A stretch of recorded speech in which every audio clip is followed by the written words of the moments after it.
I still remember the call from the shelter telling me Jackson was on the list, and if no one stepped up soon, he'd be sent back out to the streets because nobody there could handle him.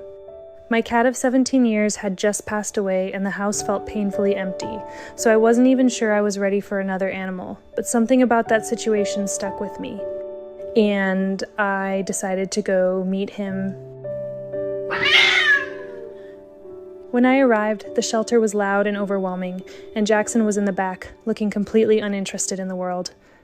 The staff warned me right away that he was difficult and didn't get along with people.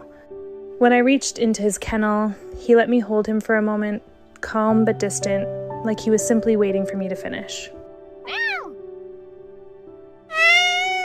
Then my husband stepped in and crouched down, just quietly opening his arms, and Jackson walked straight into his lap without hesitation.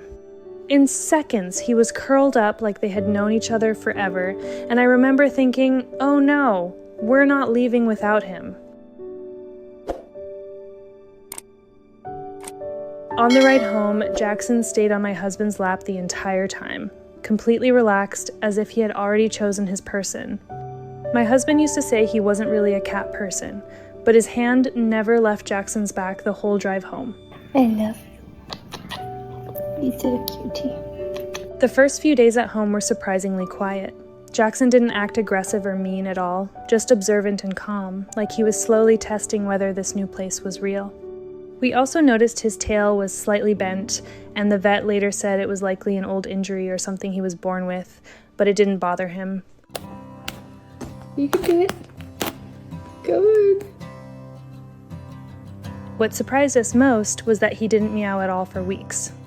I even started worrying something was wrong with him, until one morning I finally heard the tiniest, softest meep come out of him, and it honestly made me laugh because it was so gentle and unexpected. You go to Daddy. Hi, baby. From that day on, it felt like he started opening up little by little. He began following my husband everywhere, especially in the mornings, running into the bathroom like it was part of his daily routine, rubbing against his legs while everything else in the house stayed still. My husband jokes all the time now that Jackson didn't listen when he said he wasn't getting another cat for at least a year. But Jackson clearly made his own decision that day at the shelter, and there was no negotiating with it.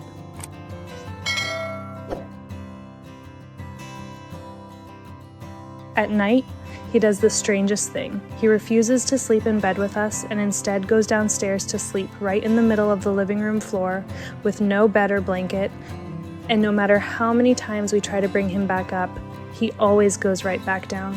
You want to do this? You want to do this one? Come on. Let's go. The most unbelievable part is that the mean shelter cat everyone warned us about simply doesn't exist in our home. He has never shown aggression, only softness, curiosity, and this deep need to be close whenever he wants affection. And sometimes I think back to that moment in the shelter, how close he came to being sent back out, and it just doesn't make sense anymore because Jackson doesn't feel like a cat who needed fixing. He feels like a cat who is just waiting to be chosen by the right people. I bought this with money. I just gave money to somebody and they gave this to me. If you've ever thought about adopting a pet, or even just scrolled through posts about animals in shelters, you probably understand something really important. Not every animal labeled as difficult, aggressive, or doesn't get along is truly that way. A lot of them are simply reacting out of fear, unfamiliar environments, or wounds they don't have the words to express.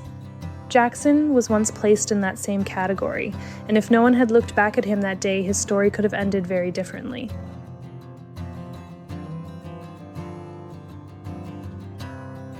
But it only takes a moment of patience, a hand offered in the right way, for everything to change completely. That's why shelters always need people who aren't just there to pick a cute pet, but to look deeper at the animals who are being misunderstood. Sometimes what they need isn't perfection, it's a real chance.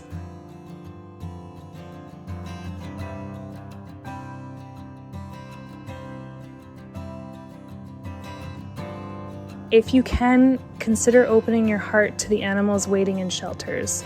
You're not just saving a life, you might just find the most loyal companion you never knew you needed.